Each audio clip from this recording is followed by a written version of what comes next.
Hello guys, കുറേ നാളായിട്ട് പുളിയിഞ്ചി കഴിക്കാൻ ഭയങ്കര കൊതി. ഏത് ഹോട്ടലിൽ പോയി സദ്യ മേടിച്ചാലും പുളിയിഞ്ചി ഉണ്ടോ ഈ ചോദ്യം മാത്രമേ എനിക്കുള്ളൂ. അങ്ങനെ സുശീലേട്ടി എന്നോട് പറഞ്ഞു നമുക്ക് എന്നാലും വീട്ടിൽ തന്നെ ഉണ്ടാക്കാമല്ലോ എന്ന്.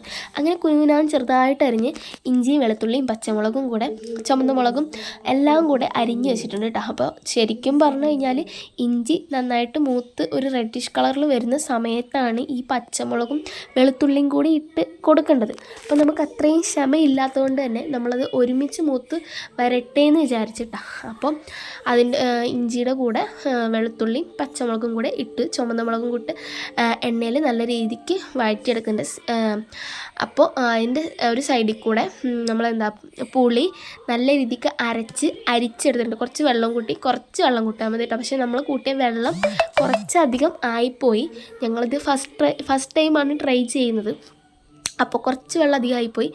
അപ്പോൾ ശർക്കരയും കൂടെ ചിരണ്ടി എടുത്തിട്ടുണ്ട്.